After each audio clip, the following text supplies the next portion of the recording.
hurt anyone. Are you kidding me? I will shoot this. Position.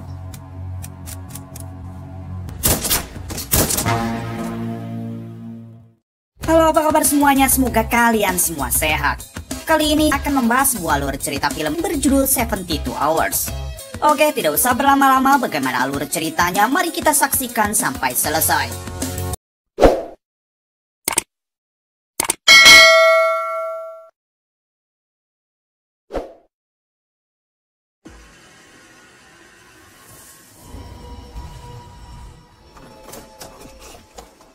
Di awal film memperlihatkan sekelompok mafia yang sedang melakukan transaksi senjata ilegal di suatu tempat. Namun ketika transaksi itu baru saja akan dimulai, tiba-tiba mereka dikepung oleh para polisi hingga terjadilah aksi tembak-tembakan.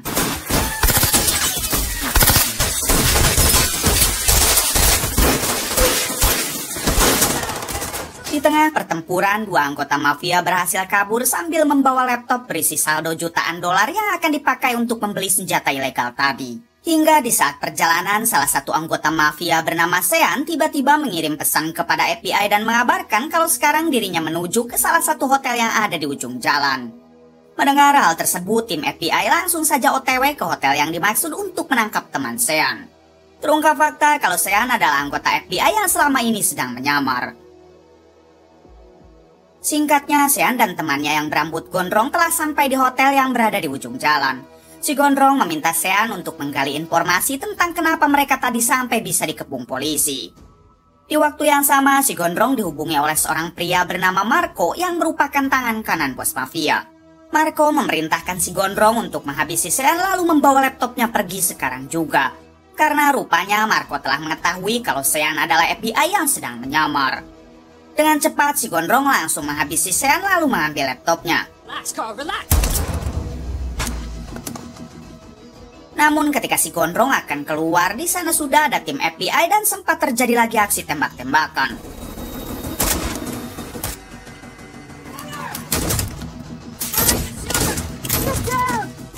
Tapi beruntung si gondrong dapat melarikan diri sembari membawa laptop berisi uang jutaan dolarnya.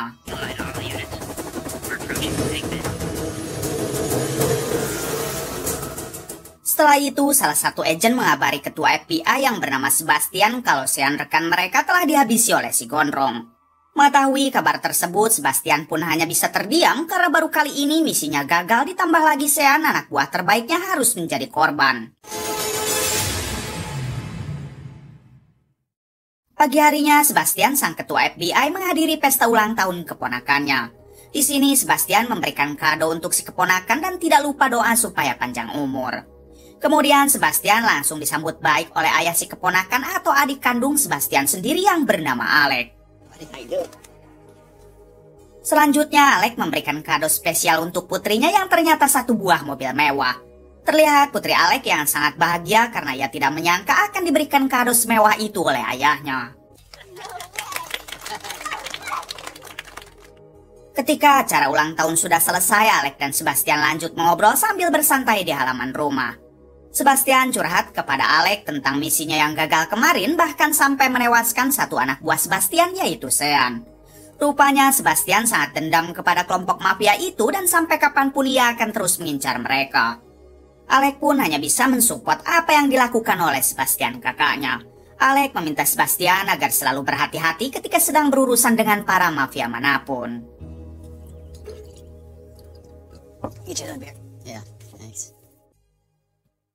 Adegan berpindah kepada bos mafia bernama Velo yang sedang dihubungi oleh tangan kanannya, yaitu Marco. Di sini Marco meminta maaf karena transaksi senjata ilegal mereka telah gagal. Dalam panggilannya, Marco menjelaskan kalau kegagalan itu disebabkan oleh Sean yang ternyata agen FBI. Namun Velo tidak usah khawatir karena Sean telah berhasil dihabisi, ditambah Marco juga sudah mengamankan laptop berisi saldo jutaan dolarnya dengan bantuan si gondrong. Mendengar hal tersebut, Velo tetap saja marah karena ia sangat menginginkan sekali senjata yang sebelumnya mereka akan beli. Velo memerintahkan Marco agar tidak melepaskan si gondrong karena sekarang juga ia akan pergi ke sana. Selang beberapa saat, terlihat Velo yang sudah tiba di tempat Marco. Velo langsung saja menyiksa si gondrong karena ternyata si gondronglah yang telah merekrut Sean yang merupakan agen FBI. Si Gondrong memohon ampun dan bersumpah jika dirinya tidak mengetahui kalau Sean adalah agen FBI. Namun Velo tidak peduli lalu segera menghabisi si Gondrong. Let me ask you a little question. Do you like boxing? Setelah itu, Velo memerintahkan Marco agar melanjutkan transaksi pembelian senjata ilegalnya pada besok malam. Velo juga sudah mengutus satu ajudannya yang akan menemani Marco saat bertransaksi nanti. Keesokan harinya memperlihatkan Sebastian si ketua FBI yang sedang melakukan rapat dengan anggotanya di kantor. Di sini satu anak buah Sebastian berhasil mendapatkan informasi dari informannya kalau nanti malam kelompok mafia kemarin akan melanjutkan transaksi pembelian senjata ilegalnya. Mendengar hal itu, Sebastian langsung saja memerintahkan timnya agar bersiap. Karena malam ini mereka akan menggerebek kelompok mafia itu lagi dan jangan sampai gagal. Drew Hardy boys hunch on what the bad guys are. Is that what I say? We surveil the area and just wait for movement. Oh, to be our John Doe. Malam harinya, Sebastian dan tim sudah berada di TKP untuk melakukan penggerebekan. Tak lama terlihat Marco dan ajudan si bos mafia yang mulai melakukan transaksi, namun tiba-tiba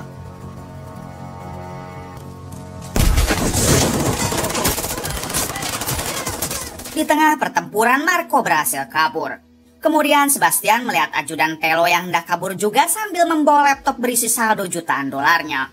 Dengan cepat Sebastian mengejar hingga ia berhasil memojokkan ajudan Velo. Namun Sebastian dibuat shock saat melihat ajudan Velo yang ternyata adalah Alec, adik kandungnya sendiri.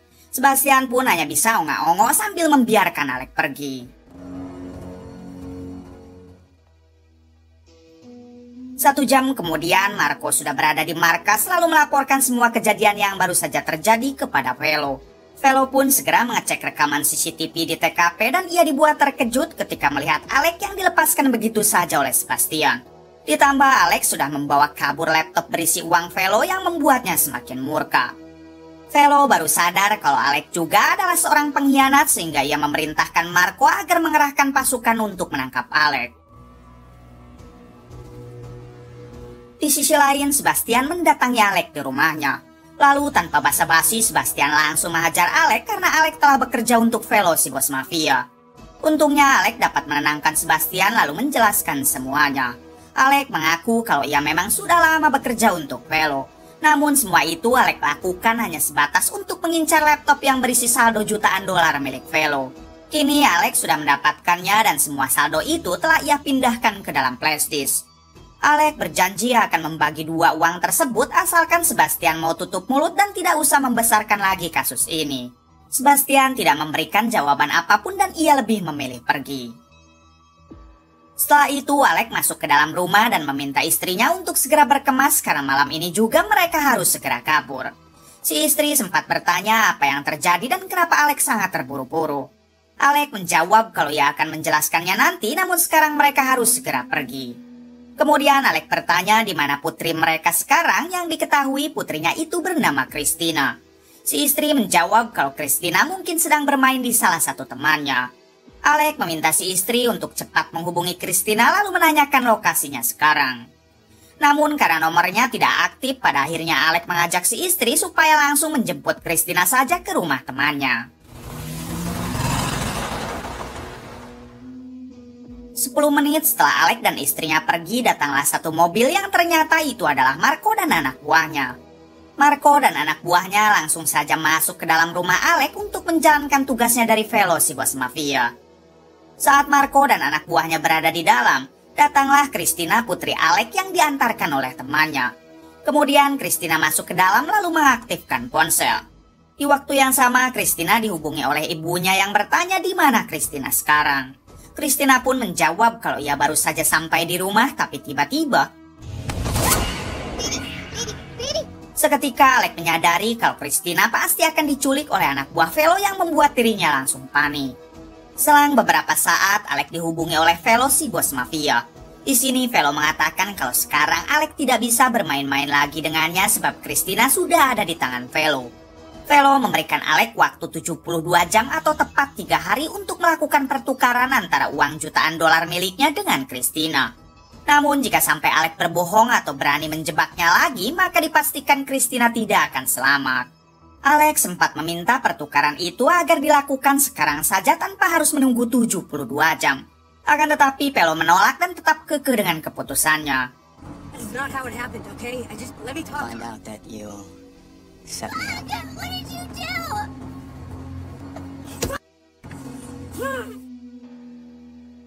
Setelah itu, Alec dan istrinya mendatangi rumah Sebastian, si ketua FBI yang merupakan kakak kandung Alec sendiri. Di sini Alec meminta maaf karena sebelumnya ia telah membuat Sebastian kecewa. Kemudian Alec memohon agar Sebastian mau membantunya untuk menyelamatkan Christina yang telah diculik oleh kelompok Velo.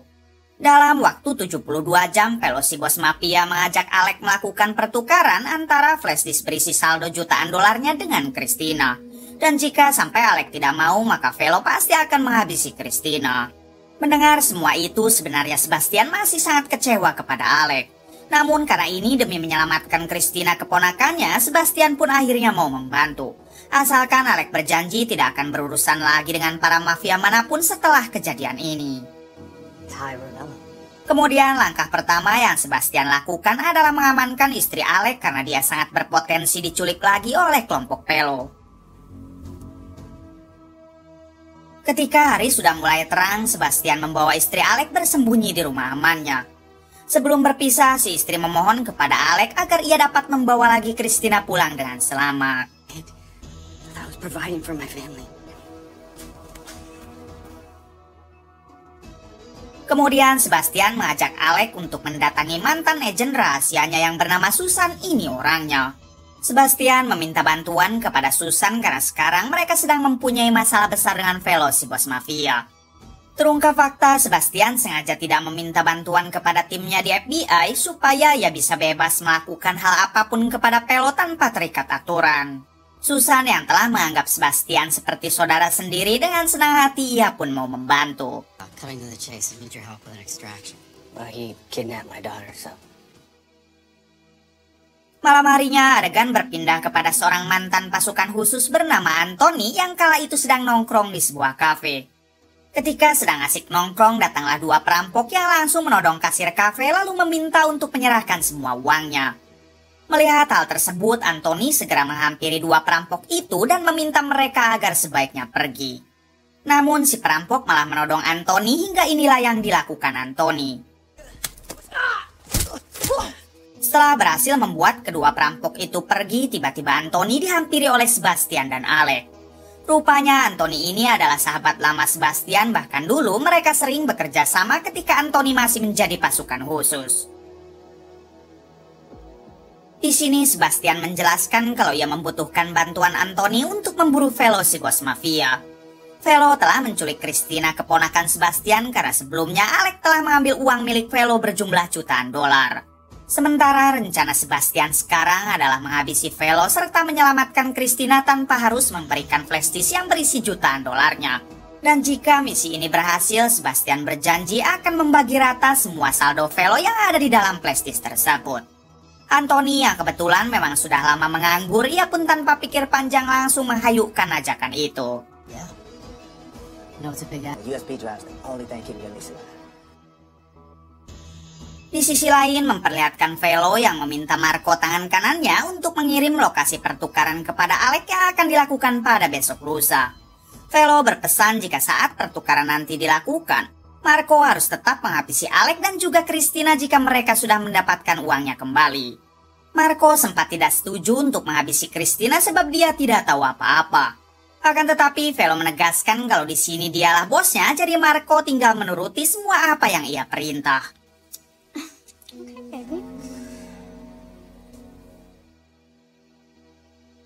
Keesokan harinya memperlihatkan Sebastian yang mendatangi rekannya di FBI. Di sini Sebastian meminta si rekan untuk memberitahu petinggi FBI jika dirinya izin cuti untuk 3 hari ini. Si rekan sempat bertanya kenapa Sebastian mengambil cuti, apakah ia sedang ada masalah. Sebastian beralasan kalau dirinya baik-baik saja dan hanya sedang ingin liburan sejenak. It's like you get off that USB drive or right in there.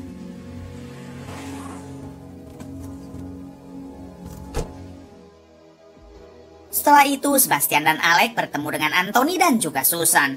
Lalu Sebastian menyempatkan membeli persenjataan karena untuk menghadapi pasukan Velo mereka pasti butuh persenjataan yang lengkap.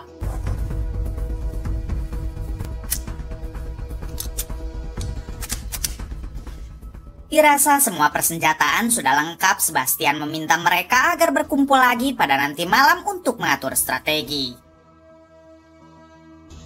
Malam harinya terlihat Sebastian, Alex, Susan, dan Anthony yang sudah berkumpul. Di sini mereka membahas tentang strategi yang akan dilakukan saat pertukaran besok siang berlangsung. Pada akhirnya Sebastian menugaskan Anthony untuk menghabisi pasukan Pelo dari jarak dekat, sedangkan Susan akan menjadi sniper dari jarak jauh. Sebastian sendiri akan menemani Alex bertemu dengan Velo, dan setelah aba-aba diberikan, mereka bisa langsung membrutal secara bersamaan. Setelah semuanya mengerti, Alex menghubungi Velo lalu mengatakan jika dirinya sudah sangat siap untuk melakukan pertukaran. Keesokan harinya, tepat 72 jam dari waktu yang Velo berikan, Sebastian CS sudah sampai di lokasi pertukaran yang bertempat di sebuah pabrik kosong. Sebastian meminta Anthony dan Susan untuk menjalankan tugasnya masing-masing, sedangkan dirinya dan Alex akan masuk ke dalam untuk melakukan pertukaran. Di balik itu, Marco menitipkan Christina kepada pacarnya Pelo dan berpesan jangan sampai membiarkan Christina kabur. Si pacar pun sempat menolak karena di sini ia bukan anak buah Velo melainkan pacarnya. Velo yang mendengar pacarnya susah diatur, ia pun langsung memberikan sedikit pelajaran. Alhasil si pacar pun bersedia menjaga Christina, sedangkan Velo dan Marco akan menemui Alex. Watch her. Sebelum bertemu dengan Alex, Velo mengingatkan Marco agar langsung mengarahkan semua anak buahnya untuk menghabisi Alex dan Christina jika mereka sudah mendapatkan prestisnya. Marco sengaja menyembunyikan dulu para anak buahnya agar membuat Alex percaya kalau tempat ini benar-benar sepi. Tapi faktanya Alex dan Sebastian juga telah menyusupkan Susan beserta Anthony untuk menghabisi duluan para anak buah Marco. Singkat cerita, Alex kini sudah bertemu dengan Velo dan juga Marco. Di sini Velo sempat terkejut saat melihat Alex yang datang bersama dengan Sebastian, si ketua FBI. Sebastian meminta Velo agar tenang saja karena kedatangannya ke sini bukan sebagai FBI melainkan hanya mengantar adiknya yaitu Alex. Sebastian berbohong dengan mengatakan kalau ia tidak akan mengganggu lagi bisnis Velo asalkan pertukaran ini berjalan dengan mulus. Pada akhirnya Velo percaya, namun ia meminta supaya plastis yang berisi uangnya diserahkan duluan. Alex pun tentu tidak mau karena dalam perjanjiannya mereka harus bersama-sama menukar antara plastis itu dengan Christina. Di waktu yang sama terlihat Susan yang sudah berada di atas dan siap menembak.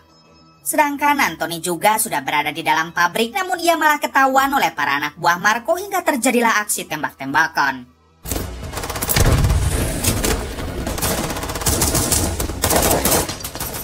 Di suatu kesempatan, Susan berhasil menghabisi Marco si tangan kanan.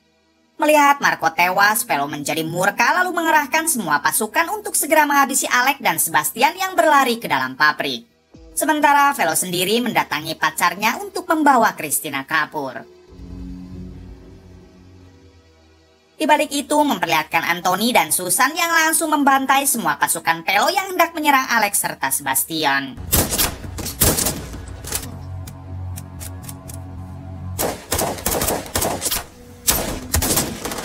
Kini yang tersisa hanya tinggal Velo dan pacarnya, lalu mereka menuju mobil untuk membawa Christina kabur.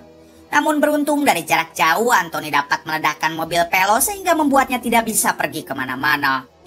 Let's go. Come here. Sekarang Velo dan pacarnya sudah dikepung oleh Sebastian CS, tapi ia langsung menodongkan senjata kepada Christina lalu meminta mereka untuk jangan melawan. Alex yang tidak mau putrinya dihabisi, ia pun memohon kepada Sebastian dan Anthony agar membuang saja senjata mereka. Bahkan Alex juga memberikan plastisnya kepada pacar Velo asalkan Christina segera dilepaskan. Namun sayangnya tetap saja Velo tidak akan melepaskan Christina dan malah hendak membawanya pergi dari tempat itu. Si pacar yang emosi melihat kelakuan Velo, ia pun sampai ikut menodong Velo dan terjadilah perdebatan. Di waktu yang sama, Christina berhasil berontak, lalu inilah yang terjadi.